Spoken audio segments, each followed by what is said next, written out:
Assalamualaikum warahmatullahi wabarakatuh. Bagaimana kabarnya anak-anak? Semoga selalu sehat. Baik, hari ini pertama kali ya dengan Bu Evi di mapel mikrobiologi. Untuk mengawali kelas 2 ini kita belajar tentang pewarnaan bakteri part 1.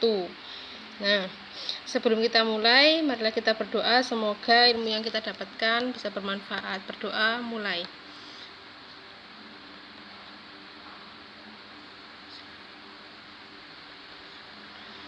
Berdoa selesai. Oke. Kenapa sih bakteri itu harus diwarnai? Karena bakteri ini ya, mikroorganisme yang di alam ini mempunyai morfologi, struktur, dan sifat yang khas ya. Begitu pula dengan bakteri. Bakteri itu hampir tidak berwarna dan kontras dengan air. Mungkin kalian pernah lihat ya waktu belajar mikroskop dulu, itu bakteri yang sudah diwarnai.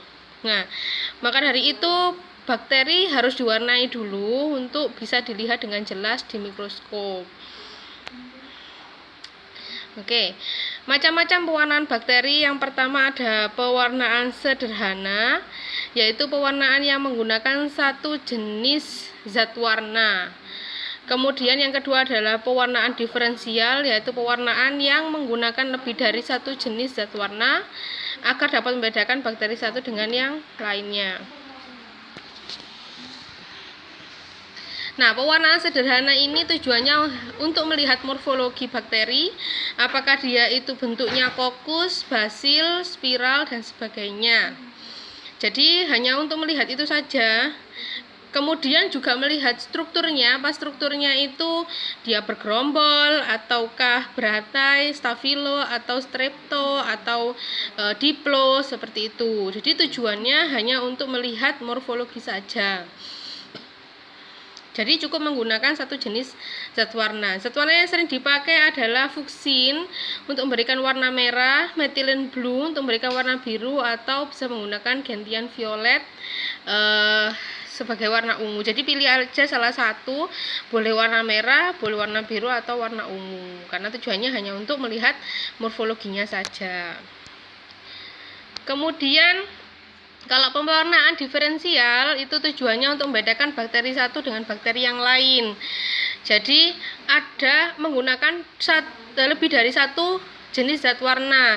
Jadi biar dibedakan, oh bakteri yang ini warnanya ini, bakteri yang itu warna itu. Nah, macam-macamnya apa saja? Ada pewarnaan gram, ada pewarnaan bakteri tahan asam, ada pewarnaan Neisser, pewarnaan spora, dan pewarnaan kapsul.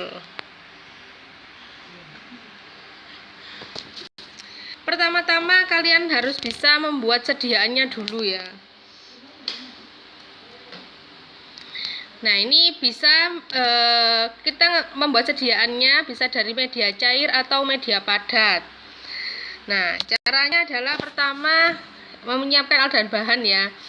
Nanti prosedur lengkapnya kita akan dikasih waktu praktek, nanti saya akan berikan. Ya, pertama kalian harus memfiksasi objek gelas dan ose dulu. Tujuannya adalah agar tidak ada kontaminasi, agar objek gelasnya steril dan osenya juga steril, sehingga bakteri yang kita ambil sesuai dengan yang kita kehendaki, yaitu dari media yang sudah disediakan. Kemudian meletakkan bakteri dari media cair beberapa tetes di objek gelas, lalu meratakannya. Nah, tadi setelah difiksasi objek gelas sama osenya, jangan lupa dibiarkan dingin dulu, jangan panas-panas kemudian diambil media koloninya atau dari media cairnya, karena nanti bakterinya akan mati. Gitu. Jadi dibiarkan dulu dingin, kemudian kamu ambil beberapa tetes dari media cair, atau kalau misalnya dari media padat, ini ada saya kasih note di sini untuk media padat. Sebelum mengambil koloni, meletakkan beberapa tetes aqua steril pada objek gelas. Ya, bedanya kalau dari media cair langsung aja ngambil dari media cair tersebut, tapi kalau dari media padat harus mengambil dari aqueduct steril dulu, ditaruh di objek gelas, kemudian baru ngambil koloni bakteri.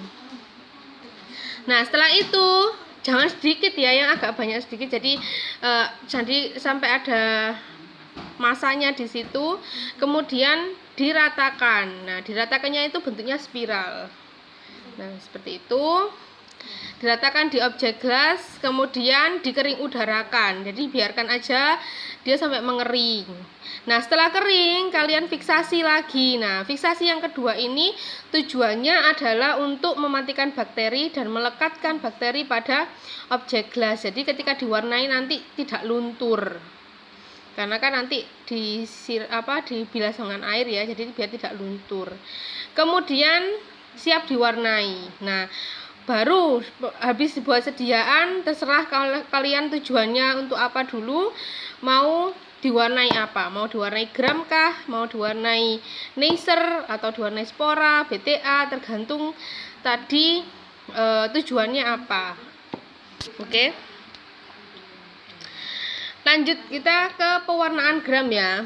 Nah, pewarnaan gram ini prinsipnya adalah perbedaan ketebalan peptidoglikan pada dinding bakteri. Mungkin kelas 1 kita sudah membahas ya, bahwa di dinding bakteri itu terdapat peptidoglikan yang membedakan nanti dia itu gram positif atau gram negatif. Kalau peptidoglikannya tebal, maka dia dikategorikan sebagai bakteri gram positif. Kalau peptidoglikannya tipis, itu dia dikategorikan sebagai bakteri gram negatif. Nah, warnanya apa saja? Yang pertama ada kristal violet sebagai pewarna utama atau primary stain. Kemudian lugol. Lugol ini adalah berfungsi untuk menguatkan zat warna yang pertama, yaitu menguatkan kristal violet. Kemudian alkohol melunturkan zat warna yang pertama, yang kemudian yang terakhir ada safranin atau kontestain atau warna pembanding. Jadi kan tadi diferensial ya, membedakan bakteri satu dengan yang lainnya. Pewarnaan gram ini membedakan bakteri gram positif dengan gram negatif. Jadi pertama-tama tadi yang sediaan yang sudah kalian buat itu digenangi oleh kristal violet. Nah, pada bakteri yang memiliki peptidoglikan yang tebal, ini semua bakteri akan menyerap ya. Tebal tipis dia akan nyerap warna ungu semua. Kemudian kemudian dibuang, dibilas dengan air, kemudian dikasih lugol. Nah, dikasih lugol ini dikuatkan semua bakteri gram positif, entah itu bakteri gram positif atau gram negatif kita nggak tahu ya, yang ada di sediaan itu dia akan dikuatkan warnanya dengan lugol, warna ungunya. Nah, kemudian dilunturkan dengan alkohol. Nah, di sini nanti akan terjadi perbedaan. Ketika bakteri itu peptidoglikannya tebal, maka dia tidak akan luntur zat warna yang pertama. Sedangkan bakteri yang peptidoglikannya tipis, dia tidak tahan ketika dikasih alkohol, dia akan luntur. Nah, kalau luntur berarti warnanya apa? Warnanya netral kembali kan. Nah, baru di sini dikasihlah safranin. Safranin sebagai warna pembanding. Kalau tadi dia bisa mempertahankan zat warna yang pertama, maka dikasih safranin dia menter ya, jadi tetap warnanya ungu. Tapi kalau misalnya tadi dia gram negatif kan peptidoglikannya tipis, dikasih alkohol, warna yang pertama luntur sehingga dia netral, kemudian dikasih safranin, maka dia akan menyerap warna yang kedua, yaitu warna merah gitu. Jadi bakteri gram positif nanti hasilnya akan berwarna ungu karena menyerap warna yang pertama. Sedangkan bakteri gram negatif dia berwarna merah karena menyerap warna yang kedua. Oke? Sampai di sini dulu ya. Nanti kita akan lanjutkan di pertemuan berikutnya. Jika ada pertanyaan, kalian bisa komen di kolom komentar. Kemudian jangan lupa absen juga di kolom komentar. Baik, terima kasih atas perhatiannya. Assalamualaikum warahmatullahi wabarakatuh.